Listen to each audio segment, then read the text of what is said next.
다음은 물리 강민웅 선생님 모시겠는데요. 댁에서 보고 계신 어머님들께서는 저희가 요거 저희 홈페이지에 그 강사 소개란에 선생님 브로셔를 올려놓았습니다. 그거 참고해 주시면 감사하겠고요. 다음은 이제 메가스터디에서 물리 수업하고 계신 강민웅 선생님 모시겠습니다.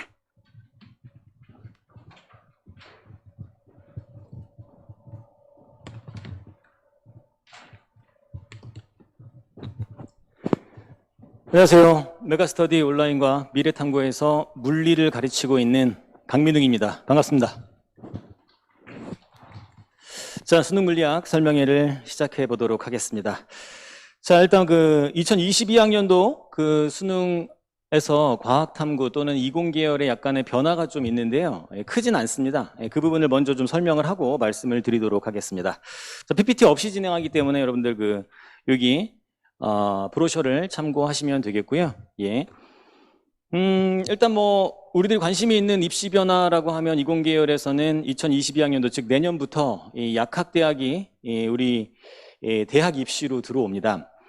최근 한 10년 동안 이 약학과를 가기 위해서는 PT 시험을 대학교 2학년을 종료한 다음에 준비를 해서 따로 시험을 치렀었는데요. 이제 내년부터는 전국에 있는 약학대학이 한 37개 정도 되는데 그 중에서 35개 대학이 대학 전형으로 입시를 바꿉니다.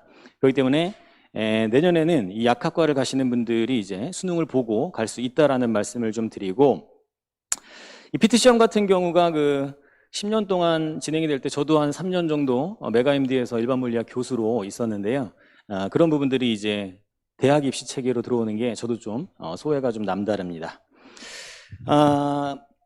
그리고 두 번째는 탐구 계열 부분에 대해서 좀 변화가 있는데요. 문이과가 일단 사실상 이렇게 원칙적으로는 구분이 이제 안 되기 때문에 과학 탐구하고 사회 탐구를 두 개를 선택해서 수능을 볼 수 있는 게 이제 내년부터인데요. 사탐이 9개 과목, 그리고 과학 탐구가 8개 과목이니까 합치면 17개 중에서 두 개를 선택해서 시험에 응시를 할 수 있습니다. 이걸 들으면 이제 이과 같은 경우는 이제 과탐이 좀 어렵기 때문에 사탐을 선택하면 되지 않냐라고 얘기할 수도 있지만, 지금 발표된 상위권, 우리들이 목표로 하고 있는 인서울 중상위권 이상, 그리고 의약학 계열 같은 경우는 과탐 2개를 대부분 지정을 하고 있기 때문에 그런 부분에서는 일단 혼란을 가지시면 안 됩니다. 과탐 2개를 선택하셔서 공부를 하셔야 돼요.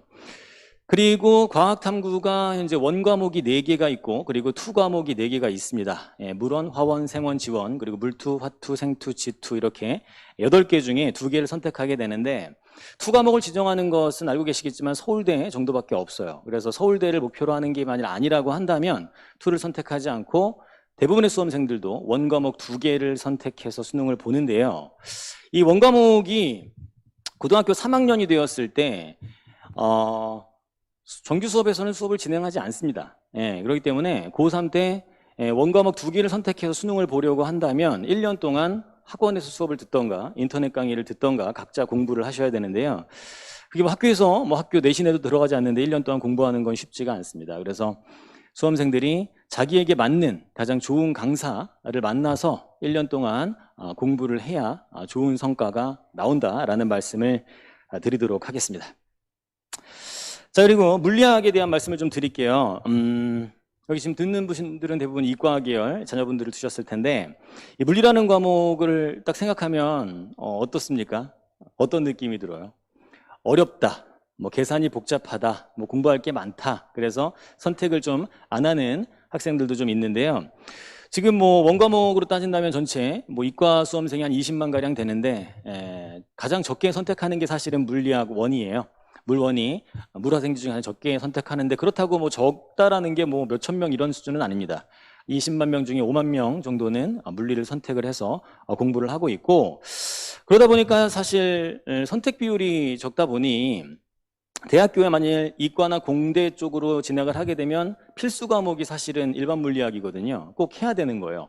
공대 같은 경우는 사실 물리를 안 하는 과가 거의 없지 않습니까? 그래서 우스갯소리로 공대 들어온 애들은 물리학과 온 거 아니냐 이런 얘기들도 하는데, 그런 부분들이 이제 대학교 들어가서 교수님들도 많이 좀 힘드신 것 같아요. 그래서 제 제자들도 얘기하는 것들 들어보면 1학년 때 그냥 고등학교에 배웠던 물리학 1 시험 보고 그냥 끝난다. 이런 얘기를 할 정도예요. 물리를 수능을 안 보고 들어오기 때문에 일반 물리를 제대로 공부하지 못하고 있습니다. 그러다 보니까 그런 좀 의견들이 좀 반영이 되어서 이제 올해 2015 교육과정이죠. 예, 올해부터 실시된, 며칠 전에 이제 수능이 실시된 이때부터 과탐이 좀 개정이 됐는데 물리 개정이 대단히 큽니다. 예, 그동안 너무 분량도 많고 계산도 많다 보니 선택률이 너무 떨어져서 이런 것들이 좀 문제가 된 것 같아요. 그래서 올해 수능 이야기 들으셨을지 모르겠지만 지금 과탐 중에 가장 쉬웠습니다. 예, 물리가. 예, 안타깝게도 좀 만점만 1등급이 나왔는데 최상위권 학생들은 조금 싫어할 수도 있지만 많은 학생들이 물리 공부를 할 때 좀 편해지지 않았을까 이런 생각을 합니다. 그래서 최근에 경향 자체가 교과서도 매우 적게 출제가 되고 있고 복잡한 계산도 철저하게 배제가 돼서 출제가 되고 있습니다.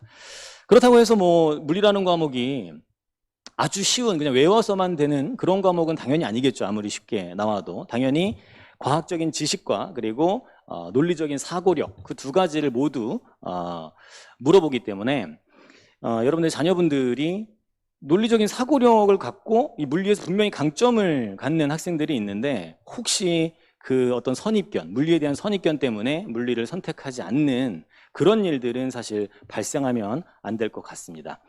그런 말씀을 좀 드리고요. 자, 수능 물리학 시험에 대해서 말씀을 드리면 수능 물리학 시험은 뭐 같으면 다 똑같겠지만 30분 동안 20문제를 풀어내야 돼요. 30분 동안 20문제를 풀어내야 되는데 쉽지 않습니다. 그죠? 예, 숨가쁘게 막 풀어야 되는데 그중에서 쉬운 문제들이 한 15개 정도 출제가 돼요. 나머지 5개가 이제 준킬러나 킬러 문제로 출제가 됩니다. 이거는 뭐 물리뿐 아니라 다른 과탐도 다 마찬가지예요. 대부분 한 5개 정도의 준킬러 킬러 문제 15개의 기본 문항들이 출제가 되는데 이런 뭐 쉬운 문제들 같은 경우는 필수 개념들을 공부를 꼼꼼하게 해주면 돼요. 그리고 빠르게 풀 수 있어야 돼요. 이 앞부분에 그 브로셔에 보면 여기 뭐 퀴즈 타임이라고 되어 있는데 이 퀴즈 타임이라고 되어 있는 건 이게 15 풀이법에 대한 내용인데요. 이 30분을 구조화해서 풀 수 있는 연습을 좀 해야 돼요. 그냥 막 푼다고 해서 만점을 받을 수 있는 게 아닙니다. 30분을 15분 정도랑 15분 정도로 나눠서 초반 15분에 쉬운 문제들을 다 풀어내야 돼요. 그러니까 20문제 중에 한 15문제인데 뭐 다른 과목보다는 조금 더 시간이 걸립니다, 물리가. 그래서 15문제를 풀고 남은 5문제를 남은 15분 동안에 풀어 나가야 됩니다. 그중에서 이 15개 같은 기본 문항들이 빠르게 문제를 풀 수 있어요. 쉽습니다.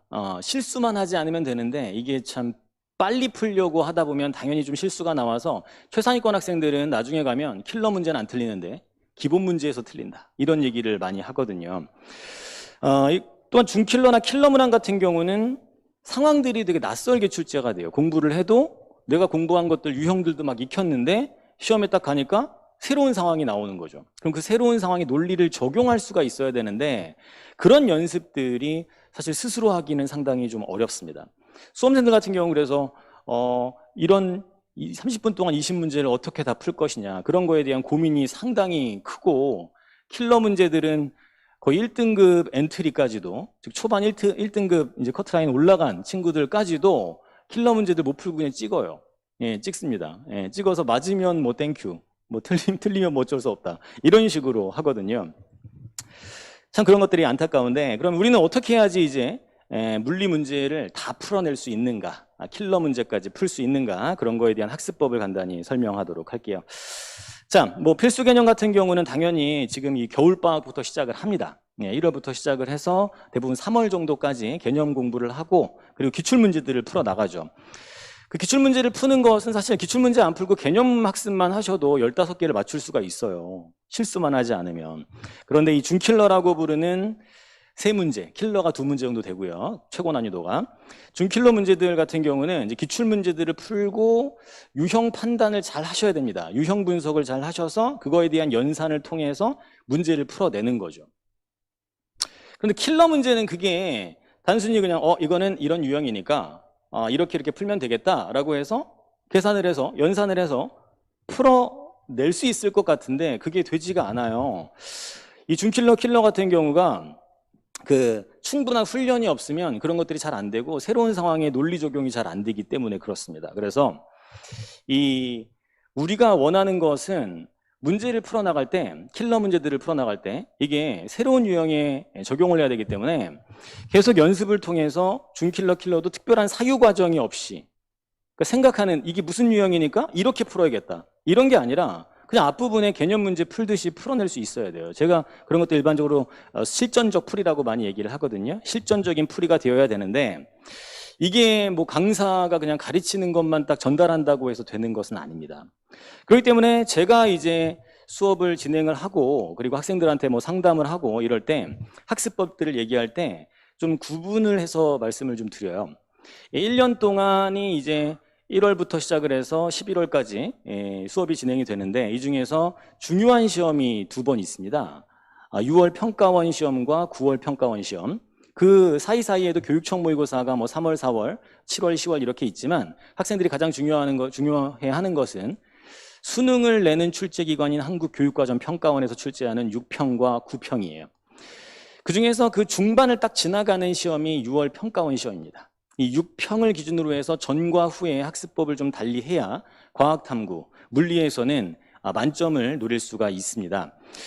그 6월 평가원 전까지는 일반적으로 우리가 공부하는 선생님들이 개념을 가르쳐주고 기출문제들을 풀어주는 과정이 6월 초까지인데요. 그럴 때 그 기출문제들과 함께 EBS를 함께 공부하면서 수능에서 출제되는 그 유형들을 잘 분석을 해야 됩니다. 그래서 그 유형 분석을 해서 그거에 대한 풀이법을 연습하게 되면 우리가 문제들을 거의 뭐 15개뿐 아니라 한 17개까지도 풀어낼 수가 있어요. 그래서 그 6평 전까지 바로 그런 기출 분석과 아주 중요한 주제들을 공부를 하고 이 6평 이후부터가 탐구는 매우 중요한데요. 상반기를 잘 보냈다고 해도 이 하반기를 잘 보내지 못하면 만점을 받을 학생들도 만점을 못 받고 끝나는 경우가 상당히 많습니다. 그래서 6평 이후에는 충분한 모의고사 훈련이 돼야겠죠, 당연히. 그래서 6평부터 충분한 모의고사 훈련이랑 1학기 때 배웠던 유형 정리한 것들을 계속 반복해서 기본 문항에서 빠르게 문제를 풀 수 있게 하고, 그리고 4페이지가 킬러 파트예요. 전체 4페이지인데 그중에서 4페이지에 있는 문제들을 지금까지 공부한 그 학습을 기반으로 해서 실전적인 풀이, 아까 말씀드린 뭐 유형이 어떠니까 이런 식으로 하면 되겠다, 이런 식으로 머릿속으로 생각해서 풀지 않고 빠르게 실전적인 풀이를 지속적으로 하는 것이 바로 정답이 되겠습니다. 저 같은 경우도 일단 1년 동안 모의고사가 전 5월부터 모의고사가 진행이 되는데요. 5월부터 수능 때까지 한 46회 정도의 모의고사가 진행이 됩니다. 바로 이렇게 모의고사를 계속 진행하는 이유가 바로 그런 거예요. 그냥 스킬만 알려준다고 해서 애들이 킬러 문제를 풀어낼 수가 없기 때문에 그걸 꾸준히 반복해서 스스로 그걸 풀어낼 수 있는 연습을 시키는 게 중요하기 때문에 모의고사량이 매우 중요합니다. 그래서 한 46회 정도의 모의고사가 진행이 되고, 이런 고민들을 가지고 이제 학생들의 노력과 그리고 또 제 강의 내용을 가지고 학생들이 만점을 받을 수 있도록 커리를 구성하고 있습니다. 자, 이런 고민으로 구성된 제 커리큘럼이 거기에 나와 있는 거예요. 뭐 자세하게 설명하진 않을게요. 뭐 이런 것들 하나하나 막 다 설명하는 것보다는 전체적인 내용을 설명하는 게 좋을 테니까.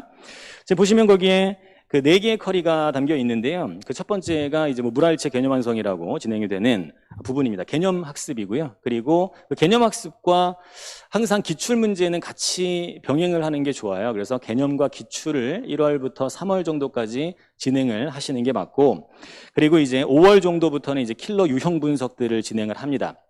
유형 분석을 진행을 하고, 그리고 그 이후에는 실전 문제, 우리가 유형을 딱 정리된 게 아니라 이제 유형을 삭제하는 거죠. 하반기 때는 유형이 이게 무슨 유형이다 이런 걸 보여주는 게 아니라 보여주지 않고 스스로 판단을 해서 문제를 풀어나가야 합니다. 그래서 5월, 6월 정도부터 우리가 특난도 특강이라고 되어 있는데 킬러 파트를 넘어서서 이제 실전 문제풀이로 넘어가는 것이 이제 실전 300, 그리고 마지막에 이제 특난도 모의고사가 파이널 때 집중적으로 진행이 됩니다.